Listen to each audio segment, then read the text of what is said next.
playing a strategist in Marvelrivals. Oh, that's not just a role, it's a noble pursuit. While most players are out there chasing kills and spamming for heals, you step up as the real hero. You're the guardian of the team, the mastermind keeping everyone alive, knowing full well that the enemy's got a big old target on your back. But hey, pressure makes diamonds, right? This is volume 2 of the Strategist Masterclass, and if you would like to keep this series going, do me that tremendous favor of hitting that like and subscribe button, and comment down below what masterclass you would like to see next. But without further ado, let's dive straight in. In Marvelrivals, Strategist ultimates aren't just flashy tools to bail you out of a sticky situation. They're pivotal game changers that can shift the momentum of an entire match. The essence of playing a strategist is understanding when and how to deploy your ultimate for maximum team impact, whether that's to neutralize an enemy assault or to spearhead a game-winning push. But let's break it down even further. So what is the purpose of a strategist ultimate? Strategist ultimates are designed with a team-first mentality. Unlike damage dealers or duelists or even vanguards who use their ultimates to secure eliminations, a strategist ultimate is more nuanced. It's about control, survivability, and turning the tide of a battle in your favor. The best strategist ultimates can counter enemy ultimates and initiate aggressive plays. Think of moments when the opposing team drops a devastating ultimate like an area denial or burst damage. Your ultimate, when timed correctly, can completely nullify their efforts, forcing a stalemate and preserving your team's positioning. And when it comes to initiating aggressive plays,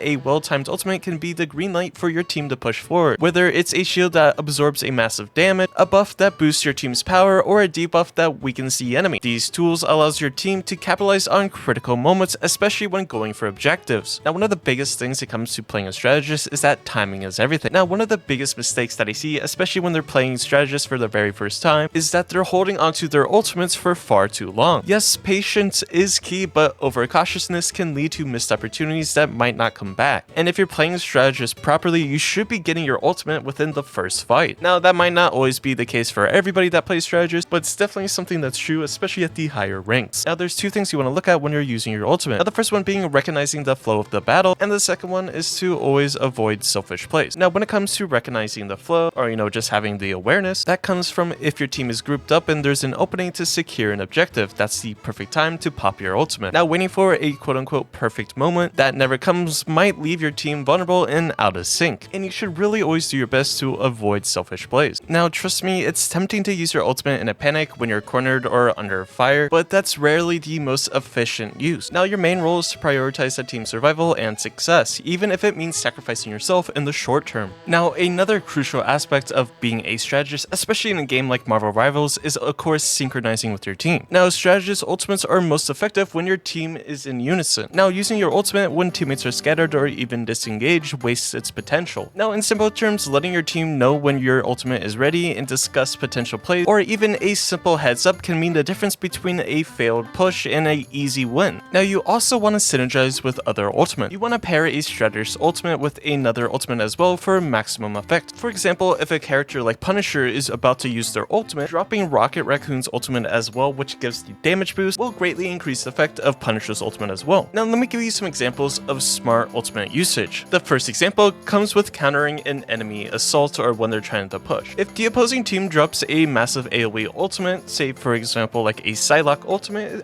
it's a rather large AoE ultimate, a strategist like Luna Snow or even Invisible Woman are really great counters to this. They completely neutralize the threat, turning their aggressive play into a wasted opportunity. Now, you could also use your strategist ultimate as a stepping stone for initiating a power play. Take for example when your team is grouped and ready to push the objective. Using an ultimate that boosts team stats or debuffs enemies can create the perfect storm for a successful capture. A character like Rocket Raccoon's ultimate, or even a character like Luna Snow, giving both healing and a damage boost. Now, that's not all. You can also have it as saving a stalemate. Take for example if both teams are locked in a standstill battle over an objective, a timely ultimate can tip the scales, whether it's forcing the enemy to back or giving your team the extra edge. These moments often decide the match. So a strategist ultimate isn't just another ability, it's a game deciding resource. Knowing when to hold it, when to deploy it, and how to maximize its impact is the mark of the great strategist. You always want to play smart, communicate with your team, and you'll not only keep your squad alive, but lead them to victory. Now, as a strategist, you're not just another player on the field, you're the heartbeat of your team. Your role is crucial as you're responsible for keeping your allies alive, managing their positionings, and sometimes even dictating the flow of the match. Naturally, this puts a giant target on your back. The enemy team knows that if if they can take you out, they'll have a much easier time breaking through your squad's defenses. That's why mobility is going to be your best friend. Now, why is movement so crucial for a strategist? Well, first and foremost, you're the high priority target. Now, since you're often the key to your team's survival and coordination, the enemy will take it a top priority to eliminate you. A stationary strategist is an easy mark, and skilled opponents will exploit this by singling you out, knowing that without you, your team will crumble faster. Now, you also need to avoid predictable patterns. Standing still or moving predictably makes it easier for sharpshooters like Hela or Hawkeye or even Black Widow to line up a good shot. All of these ranged attackers excel at punishing stationary targets, and one well-placed headshot can change the course of the entire map. Constant movements disrupts their aim and forces them to waste precious shots. Now, maintaining line of sight is another factor. While staying in one spot might make it easier to aim and heal teammates, it can limit your visibility and awareness of threats. By moving around, you gain better angles on the battlefield, spot flanking enemies sooner, and position yourself optimally to support your team while dodging incoming fire. There's also dynamic positioning for better support. Being mobile allows you to adjust to your team's need more effectively. Take for example, if a Vanguard takes a high burst of damage, you'll be able to reposition to quickly heal them better. Now, if your backline is under pressure from flankers, quick movement lets you adapt and provide support where it's needed most. Now, let me give you some tips that I highly encourage you to pick up for staying mobile as a strategist. First, you want to strafe and don't stand. Now, you want to constantly strafe around, typically in a circular motion, because if you went side to side strafing in Marvelrivals, you actually slow down in comparison when you do a circular strafe. This allows you to be very mobile while still having the benefits of strafing. Now, you should also use cover wisely. Move from cover to cover using walls creates an obstacles to shield yourself while staying on the go. Now, popping out briefly to heal keeps you protected while still being effective, and I would be really careful if you're positioning yourself behind breakable walls. Now, you know if a wall or object is breakable by holding B on your keyboard. I'm not really sure what the button is for controller. It might be a D-pad button, I'm not 100% sure, but the yellow highlighted area is what everything can be broken. Now, you also want to stay near your teammates but not too close. You want to position yourself within range of your allies for support, but avoid clustering. Grouping too tightly can make you vulnerable to splash damage from explosive or area of effect abilities. It's kind of like when you're at your high school prom and you're dancing with someone, you always want to save room for Jesus, if you get what I mean. Now, I found that there's actually some sort of psychological edge. Now, staying mobile in game doesn't just protect you physically, it also plays mind games with the enemy. A constantly moving strategist is frustrating to deal with, as opponents will struggle to land shots and might waste valuable time and resources trying to track you down. Now, this distraction can pull attention away from your teammates, giving them the opening they need to push objectives or even win the fight.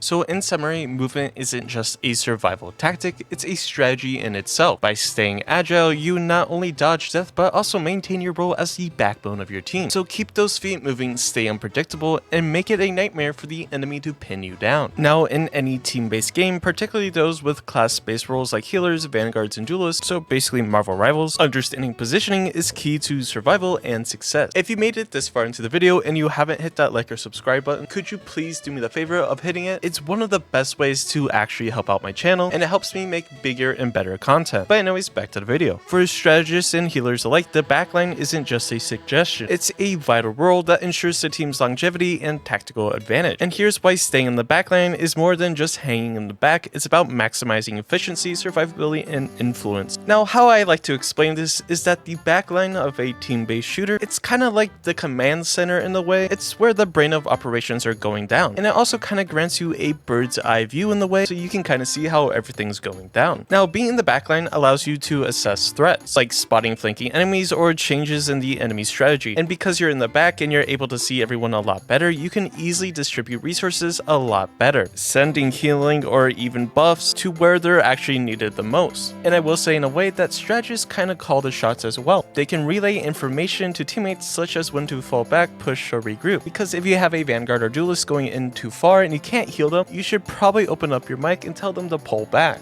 I mean, this only really works if they actually want to listen to you, of course. Now, I kind of like to describe your vanguards and duelists as kind of your human shield and sword. Vanguards are the tanks, absorbing damage and holding choke points, while you have duelists are agile and aggressive, taking out key targets and disrupting enemy lines. Now, these roles naturally draw the enemy's attention and firepower, creating a buffer zone for the strategist, of course, when positioned correctly behind these frontliners. Now, the vanguard acts as a literal shield, soaking up damage that might otherwise reach the strategist, while you have duelists duelist kinda acting as a sword, keeping enemy forces at bay and preventing them from diving into the backline. This setup allows the strategists to focus on their primary role, keeping the team alive, without constantly scrambling to protect themselves, if that makes sense. Now I will say there are dangers of frontline ambition, and let me say sometimes it's very tempting to push up and get a shot out, especially if you're playing a strategist, because I don't know, sometimes you get a little bored with just healing. So like I said, it might be tempting to step up and take a shot at glory. After all, who doesn't want a flashy kill on a scoreboard? But honestly, here's why strategists and healers should probably avoid the front line. One of the first ones being vulnerability. Now most strategists in Marvelrivals have lower health and weaker defensive capabilities. A stray shot or unexpected flank can eliminate them quickly, leaving them without crucial support. And you also have to think of the risk of isolation. Pushing too far ahead can separate the strategist from the team, making them an easy target for assassins or flankers who prey on isolated players. And you also might get sidetracked or distracted from your primary role. Chasing kills means less attention on health bars and cooldowns. A dead teammate due to a missteal is far more detrimental than securing a kill. Now, even though you might disagree with that statement, if you don't end up healing that teammate, they're just going to be yelling at you the entire match, so you might as well just heal them instead of chasing the kill. Now, this is kind of touching back to the mobility section, but this also goes with backline positioning. Now, staying in the backline doesn't mean being static or hiding in the farthest corner. Good strategists know how to position dynamically. Again, you have things like line of sight. You always want to position yourself where you have clear sight lines to your teammates, but can also duck behind cover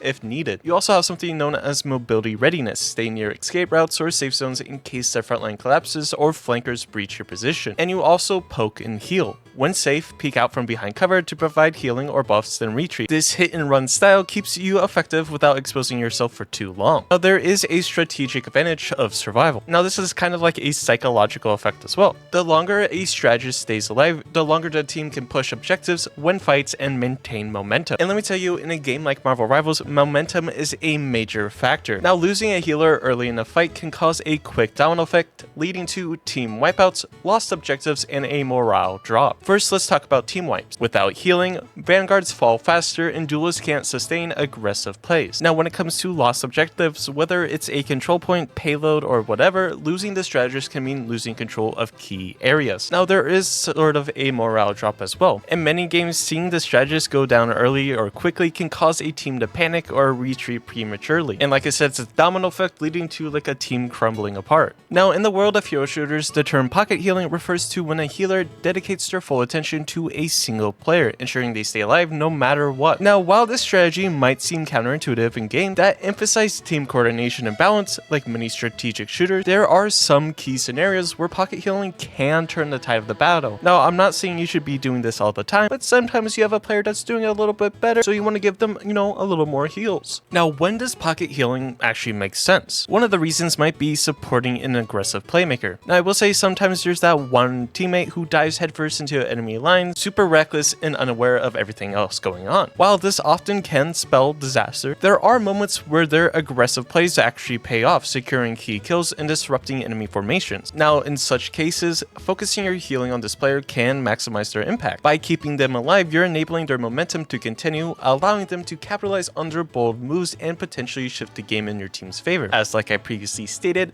Marvelrivals is a game about momentum. Now another factor is ultimate synergy. Certain heroes, for example a character like Punisher, have ultimates that deal devastating damage or control the battlefield. These abilities often make the user a prime target for focused fire. In these moments, pocket healing can be the difference between a wasted ultimate and a game-changing team wipe. Keeping a character like Punisher alive while they unleash their ultimate ensures that their full damage potential is realized and the enemy team struggles to counter the assault. Now I will say in some games, certain roles like snipers, heavy hitters, or objective focused players can be pivotal to winning. If a key player is securing objectives, holding a choke point, or providing essential support, pocket healing them ensures that your team maintains its strategic advantage. This targeted support can lead to sustained pressure on the enemy and create openings for the rest of your team. But when do you actually avoid pocket healing? Now, while pocket healing has its moments, over-relying on it can leave the rest of your team vulnerable. Ignoring teammates who are under pressure or neglecting to spread healing in crucial teamfights can quickly backfire. The key is to balance your focus, knowing when to shift from single target support to broader team-wide healing. But what's our takeaway from pocket healing? Pocket healing isn't isn't just about sticking to one player, it's about recognizing pivotal moments where keeping a specific teammate alive can be a game changer. Whether it's enabling an aggressive playmaker, maximizing an ultimate, or maintaining a strategic position, knowing when to commit to a pocket healing can elevate your role from a passive support to a dynamic game changer. Now, in any team-based game, the role of a strategist, often synonymous with support or healer classes, serves as the backbone of the team's success. Now, while eliminations and assists can steal the spotlight, consistent healing and support enables those flashy plays to happen even in the first place. Now, the mindset of a strategist must shift from personal glory to team efficiency, understanding that their contributions, though less visible on the scoreboard, are pivotal to victory. Now, think of a strategist as the unsung hero of the team. They're the silent heroes whose efforts often go unnoticed but are absolutely indispensable. A well-timed heal or strategic placement of defensive abilities can turn the tide of a battle. Without a reliable strategist, teams often crumble under sustained pressure no matter how skilled their damage-dealing teammates are. Now, something you should know is that the MVP title may go to a player with the highest kill count, but those kills are often made possible because a strategist kept them alive long enough to achieve them. Now, if you're watching this and you're a DPS player thinking that you carry every single match, now you honestly might not actually be carrying it in the first place. The majority of the time, whether you want to admit it or not, the only reason why you're kept alive to make those plays is because of the person healing you in the back. So instead of constantly flaming your support players, maybe you should start with self-evaluating yourself. Now, unfortunately, when it comes to playing a strategist, you need to understand that their role is to heal. And while they can provide some efficient and deadly damage, it's important to keep the team alive first and shoot enemies later. More healing provided to the team means better plays, which means it's easier to push other teams and get a bit aggressive in terms of damage and assists. Seeking quote-unquote independent glory as a strategist just means that nobody wins. And before we dive into our final topic, I want to ask, if you're still watching the video, I can't thank you all enough, and do me a favor of hitting that like and subscribe button. It's honestly the best way to help me out and continue this passion. Now, believe it or not, the idea of sometimes it's okay to let teammates die touches on an important aspect of team-based games, knowing when to prioritize the greater good over individual heroics. Now, this is particularly relevant in games where team coordination and resource management plays a crucial role, such as Valorant, Overwatch, or even Rainbow Six Siege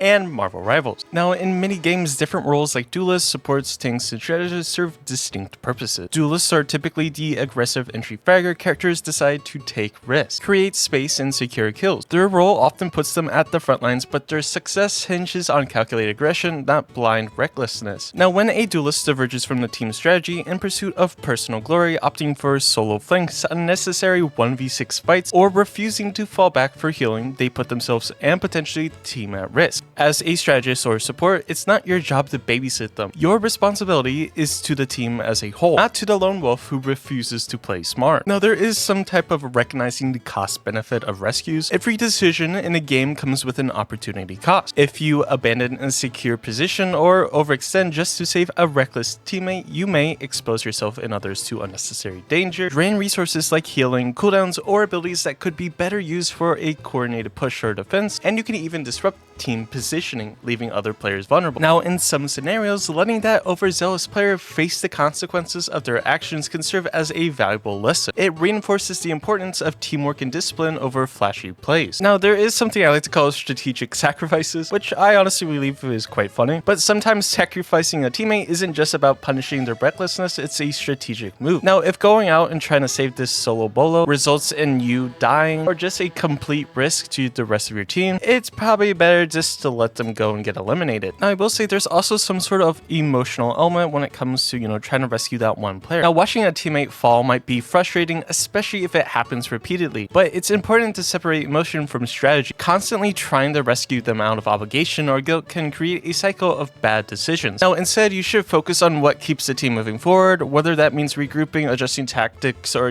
just doing something else. Try to keep emotions from clouding judgment. I will say at the end of the day, letting a teammate die isn't about being cold-hearted, it's about prioritizing the bigger picture. A strategist knows when to engage, when to retreat, and when to cut their losses. By focusing on team cohesion, smart positioning, and effective resource management, you ensure that the team thrives even if a few hot-headed heroes don't make it out of the fray. Now, with all of that being said, hopefully this video has brought you some more insight on how to play strategists a much better way. Now, hopefully you maybe learned something new, gave you a better idea of what to do, or maybe you just found this video entertaining. entertaining to watch. Now, regardless of that, I want to take just a little bit more of your time to say that I appreciate each and every one of you that have clicked on this video and watched it. It means the world to me even if you just clicked on this video and skipped through it. I never generally thought I would get to the point that people actually come back and enjoy watching my content, and that wouldn't be possible without each and every one of you. With that being said, I try to provide content each and every day to the best of my ability, whether that be hero guides, videos like these, how to play your role a bit better, funny moments, or even highlights. With that being said, I want to ask if you're new here or if you find yourself coming back on the regular and you aren't already subscribed yet, why not? It's completely free and it's the best way to help out my channel. I hope you all have a great day and I'll catch you in the next one.